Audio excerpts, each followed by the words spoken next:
Alexandra, você costuma dizer que o Brasil é o país mais racista do mundo. Eu queria que você falasse um pouquinho sobre a sua trajetória em outros países pelos quais você já percorreu e como que você chegou nessa conclusão.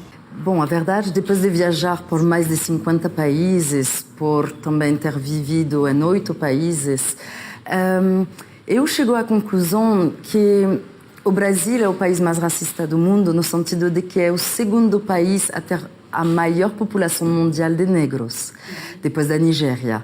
Então, quando cheguei no Brasil, esperava abrir a televisão e ver protagonistas negros nos desenhos animados, de ver 54% de negros em cargos de liderança, como protagonistas nas novelas.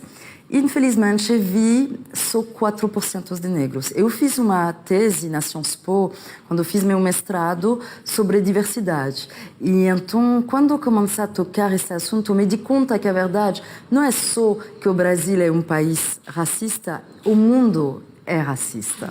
O mundo tem um racismo institucional ligado diretamente a uma herança ligada à escravidão, à colonização, que faz que, se olhamos já na Bíblia, a narrativa sobre o negro é muito preconceituosa. É como é descrito com a maledicção de Caim como uma coisa ruim.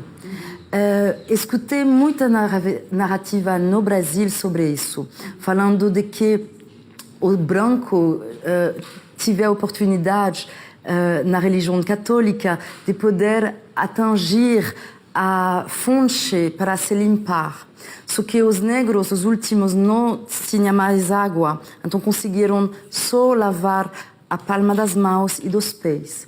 Então, são narrativas que ficam numa cultura que tenta ter um problema para discutir e elevar o debate sobre a realidade brasileira. Se olhamos realmente, tem só 3% de loiros verdadeiros adultos no mundo inteiro. Será que a representatividade do loiro no marketing brasileiro está além da representatividade? Se olhamos realmente, a maioria brasileira é negra. Onde estão os negros no marketing? Onde está o negro vendendo assim, todo tipo de acessórios? Hoje, eu escuto muito, mas é que a mulher negra não vende. Será que a mulher negra não vende? A última pesquisa da Locomotiva mostra que os negros consomem 1,5 trilhão de reais por ano no Brasil. Então, chega de dizer que o negro não vende, ele compra. Então, se a maioria da população é negra, precisamos ver essa realidade não só no carnaval. Entrar numa loja de brinquedos, num shopping, e ver que tem só 2 bonecas negras no meio de milhares de brinquedos eurocêntricos, esse não é um racismo velado, esse é um racismo frontal, agressivo e institucional. Não é só que a criança negra não vai ter brinquedos para se ver representados, e também a criança branca não vai ter a oportunidade de ter 54% dos jogos delas com pele negra para aprender a mexer conosco. E não só nos ver no papel da babá, da faxineira, do Saci Pererê, assim, com toda uma narrativa que nos inferioriza, que nos coloca no papel ou do criminoso ou do segurança, numa coisa assim bem ou servicial ou criminal. Então, gosto de provocar para mesmo criar passarela. Entender que o branco de hoje não é responsável por o que aconteceu um tempo com a escravidão. Você não é responsável. Minha mãe não é responsável. Só que somos todos responsáveis para reequilibrar o que vamos contar agora para nossas crianças e para hoje e amanhã. Não precisamos mudar o mundo, precisamos mudar de mundo. Entender que se falamos de democracia, que seja racial ou de gênero, se estamos falando da democracia, precisamos ver 52% de mulheres e 54% de negros. Essa será uma democracia real. É uma sociedade igual, né? Igual. E você é francesa e passou por vários países, Alemanha, Estados Unidos e outros. Você sente no Brasil a questão da representação do negro mais negativa ou menos representada? Quer dizer, além da população brasileira ela ser mais negra do que dos outros países que você já passou e morou e nasceu, aqui é mais forte? É mais forte no sentido de que aqui o negro é uma maioria considerada como uma minoria. Até mesmo o assunto, muitas vezes, estamos falando de minoria.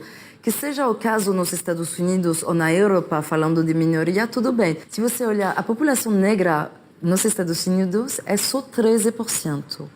Você tem 8 canais de 24 horas com programas para negros. Você vê um mês, o mês da consciência negra, que é estudado em todos os museus, em todas as escolas, em todos os livros didáticos. Você tem inventores negros, o inventor da geladeira, o inventor do marca-passo, da antena parabólica, do celular. Vocês têm referências de pessoas negras inspiradoras. Se você olha esses milhares de inventores negros nos Estados Unidos, o potencial no Brasil é igual. Só que por essa inferiorização, o negro não tem a oportunidade de colocar a melhor versão dele mesmo ao serviço da sociedade brasileira. Ele não tem a oportunidade de colocar os talentos e o potencial dele mesmo na economia brasileira da mesma forma que nos Estados Unidos ou na Europa. Por isso que quando vejo que se você não tem a oportunidade de ter cotas ou de ter uma bolsa, é muito difícil poder ir num banco, pegar um crédito com 400% de juros por ano para poder estudar numa boa escola. Ou para ter os recursos de empreender. As chances, as oportunidades não são as mesmas.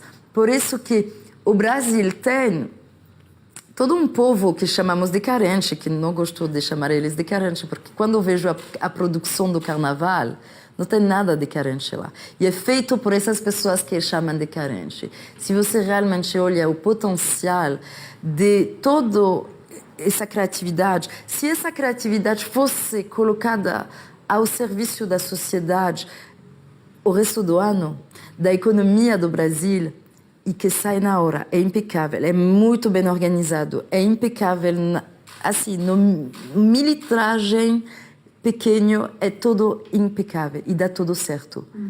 Então, deixa-me provocar e dizer, imagina se essas pessoas podiam ter a oportunidade de conquistar as empresas em cargos de liderança, com oportunidade também de poder empreender, de poder se realizar e também de fazer parte dos boards executivos. Porque o problema do Brasil é que, sem querer, o homem branco que tem a chave do jogo, ele sempre, de maneira visceral, vai escolher um outro homem branco que estudou, por exemplo, na FGV, porque ele estudou na FGV. Isso é muito natural. E esse mostra nos estudos, nas pesquisas sérias que mostram nos RH que os negros não entram nos cargos maiores. E não é por não ser formados, porque tem milhares de negros que são formados, que têm sabedoria, que têm formação, só que eles não têm a chance de conquistar as empresas. Se você olha o caso da Carrefour e da pesquisa, da última pesquisa que mostra que as empresas que reequilibraram a diversidade de gênero e de etnia aumentaram de 35% os seus negócios. A produtividade Por aumenta, quê? né? Porque eles conseguem falar com o verdadeiro público brasileiro. Se você deixar só homens brancos desenvolver todas as campanhas de publicidade e o mercado de artigos só para homens brancos, eles estão se cortando de muitas pessoas. Eles não conseguem falar a linguagem que vai seduzir o negro, que vai seduzir as mulheres, que vai seduzir o asiático, o índio. Então, hoje precisamos mesmo entender que a diversidade é uma riqueza e não uma tragédia.